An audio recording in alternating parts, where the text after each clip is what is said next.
భారత్ కి పక్కలో బల్లెల్లా తయారవుతున్నారా? పూటకో వార్నింగ్ ఇస్తూ మాటలతో మంటలు పెడుతున్నారా? ఖలిస్తానీలు ఎందుకు మళ్ళీ రీసౌండ్ చేస్తున్నారు? భారత్ శత్రు దేశాలకు ఖలిస్తానీలకు ఉన్న లింక్ ఏంటి?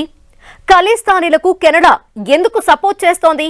ఇంతకీ ఖలిస్తానీలు హిందూ ఆలయాలనే ఎందుకు టార్గెట్ చేశారు? అసలు వారిని రెచ్చగొట్టేదెవరు? రచ్చ లేపేదెవరు?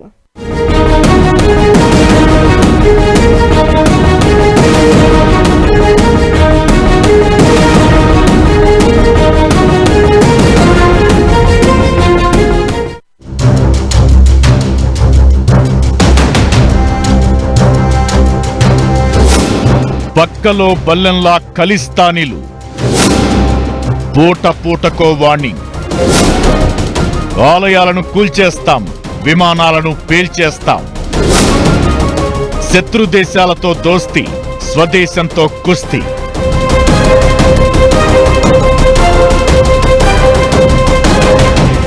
భారత్కు ఖలిస్తానీ వేర్పాటువాదులు మళ్లీ ముప్పుగా తయారయ్యారు.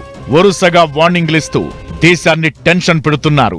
గుడులను కూల్చేస్తామని, విమానాలను పేల్చేస్తామంటూ బెదిరింపులకు దిగుతున్నారు. కెనడాలోని హిందూ ఆలయాలపై దాడులు చేస్తూ ఖలిస్తానీ మద్దతుదారులు రెచ్చిపోతున్నారు. అంతటితో ఆగకుండా ఇప్పుడు భారత్లోని హిందూ ఆలయాలను కూల్చేస్తామంటూ వార్నింగ్లిస్తున్నారు. ఏకంగా అయోధ్య రామ మందిరాన్ని పునాదులతో సహా పెకిలిస్తామంటూ హెచ్చరికలు జారీ చేస్తున్నారు. ఈ నెల 16, 17 తేదీల్లో తామేంటో చూపిస్తామని 6 ఫర్ జస్టిస్ సంస్థ ఓ వీడియోను కూడా రిలీజ్ చేసింది. హిందూ దేవాలయాలపై ఖలిస్తానీలు చేస్తున్న దాడులకు దూరంగా ఉండాలని కెనడాలోని భారతీయులను గురుపత్వంత్ సింగ్ పన్ను బెదిరించాడు.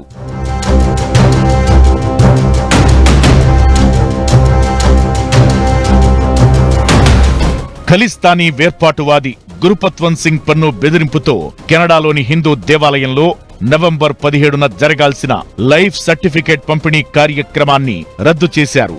ఖలిస్తానీ బెదిరింపులపై ఆందోళన వ్యక్తం చేస్తూ ఇండియన్ కాన్సులేట్ ఈ నిర్ణయం తీసుకుంది. ఇప్పటికే ఇదే ఆలయంపై నవంబర్ 3న ఖలిస్తానీ మద్దతుదారులు దాడికి దిగారు. ఈ ఘటనపై యావత్ భారత ప్రజలు మండిపడ్డారు. పిరికిపంద చర్య అంటూ ప్రధాని మోదీ సైతం ఆగ్రహం వ్యక్తం చేశారు. ఇంత జరుగుతున్నా దాడి చేసిన వారిని కెనడా పోలీసులు అరెస్టు చేయకపోవడంపై ప్రపంచ దేశాలు సైతం ఆశ్చర్యపోయాయి.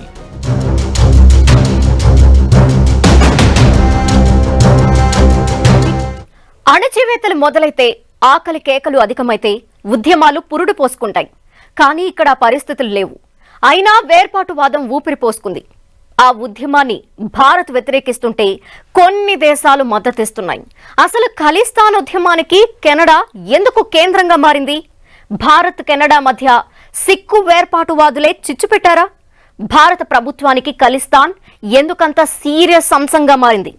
అసలు ఈ ఖలిస్తాన్లు ఎవరు? వారు ఎందుకు వేర్పాటువాదాన్ని వినిపిస్తున్నారు?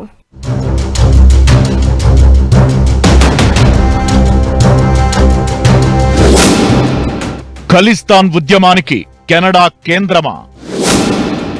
భారత్ కెనడా మధ్య వేర్పాటువాదులే చిచ్చు పెట్టారా? అసలు ఖలిస్తానీల టార్గెట్ ఏంటి?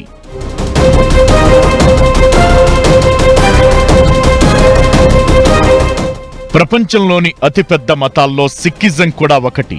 భారతదేశంలో 16వ శతాబ్దంలో ఈ మతం పుట్టింది.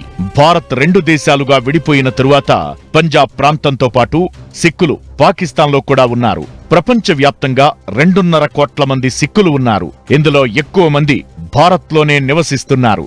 అయితే భారత్ తరువాత సిక్కులు ఎక్కువ మంది కెనడాలోనే జీవిస్తున్నారు. అక్కడ 7.8 లక్షల మంది ఉన్నారు. కెనడా జనాభాలో సిక్కులు 2% ఉన్నారు. అలాగే అమెరికా, బ్రిటన్లో 5 లక్షల మంది, ఆస్ట్రేలియాలో 2 లక్షల మంది సిక్కులు ఉన్నారు.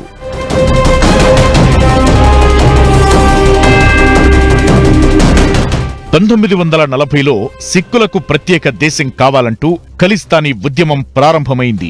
తమకంటూ ఒక ప్రత్యేక మాతృభూమి కావాలనే డిమాండ్తో ఈ ఉద్యమం ఊపిరిపోసుకుంది. 1980లో ఈ ఉద్యమం పంజాబ్లో పతాక స్థాయికి చేరింది. కరుడుగట్టిన ఖలిస్తానీ నేత జర్నైల్ సింగ్ భింద్రన్వాలా అమృత్సర్ పట్టణంలోని స్వర్ణ దేవాలయం కేంద్రంగా సమాంతర ప్రభుత్వాన్ని నడిపే ప్రయత్నం చేశాడు. 1984 జూన్లో ఆపరేషన్ బ్లూ స్టార్ లో భాగంగా గోల్డెన్ టెంపుల్లో దాక్కున్న ఖలిస్తానీ ఉగ్రవాదులను భారత సైన్యం మట్టుబెట్టింది. ఈ ఘటనలో ఖలిస్తానీ ఉగ్రవాద నాయకుడు భింద్రన్వాలా హతమయ్యాడు. ఈ ఘటన తరువాత అప్పటి ప్రధాని ఇందిరాగాంధీని అనుచరుల్లో భాగంగా ఉన్న ఖలిస్తానీ సానుభూతి పరులు హత్య చేశారు. దీనికి ప్రతిగా సిక్కులపై మారణహోమం జరిగింది. ఆ తరువాత ఖలిస్తానీ ఉద్యమం కూలయింది. ఇప్పుడు అదే మాట మళ్లీ వినిపిస్తోంది. ఈ సమయంలోనే ఈ ప్రాంతంలో జరిగిన హింసాత్మక ఘటనల వల్ల వేల మంది చనిపోయారు.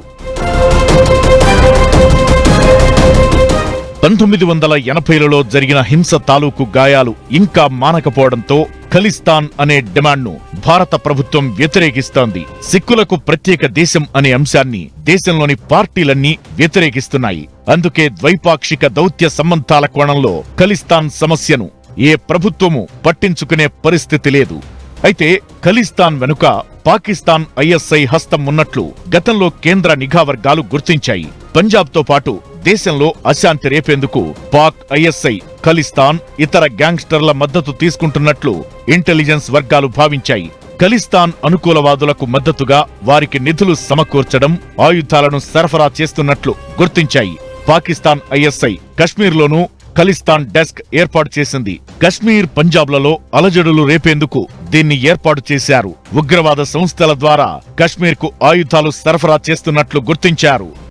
తమ చేతుల్లో నుంచి, తమ పట్టు నుంచి భారత్ జారిపోతున్నదని గాని, లేదా తమకు దొరకలేదు అనేటువంటి దిగ్ధతో గాని మరొకసారి మనల్ని బ్లాక్మెయిల్ చేసేందుకు ఖలిస్తానీలని లేదా ఇతరత్ర ఉగ్రవాదుల్ని మళ్ళా మన మీద ప్రయోగించేటువంటి అవకాశం ఉన్నదా అనే దానికి ఇప్పుడు జరుగుతున్నటువంటి పరిణామాలు స్పష్టం చేస్తున్నాయి.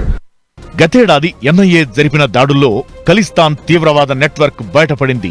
Khalistan liberation force, Babbar Khalsa international వంటి సంస్థల నెట్వర్క్ ఛేదించేందుకు ఈ దాడులు నిర్వహించింది.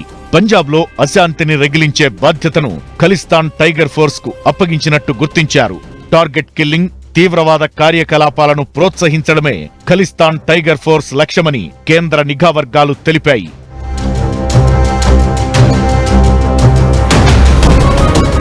పాకిస్తానే కాదు, సిక్ ఫర్ జస్టిస్ పేరుతో వివిధ దేశాల్లోని సిక్కుల నుంచి ఖలిస్తాన్కు మద్దతు లభిస్తోంది. కెనడా, అమెరికా, జర్మనీ, బ్రిటన్లోని ఖలిస్తాన్ సమర్థకులు భారత్కు వ్యతిరేక ప్రచారాన్ని వ్యాపింపజేస్తున్నారు. ఖలిస్తాన్ సంస్థల పేరుతో వందలాది ఫేక్ ట్విట్టర్ హ్యాండిల్ రూపొందించారు. 2022 అక్టోబర్లో ఖలిస్తాన్కు అనుకూలంగా 29,000 మంది ట్వీట్ చేశారు. ఆస్ట్రేలియాలో గతేడాది రిపబ్లిక్ డే ర్యాలీ చేస్తున్న యువకులపై ఖలిస్తాన్ మద్దతుదారులు దాడికి దిగారు. ఆస్ట్రేలియాలో హిందూ ఆలయాలను లక్ష్యంగా చేసుకున్న ఖలిస్తాన్ మద్దతుదారులు భారత కాన్సులేట్ పై ఖలిస్తాన్ జెండా ఎగురవేశారు.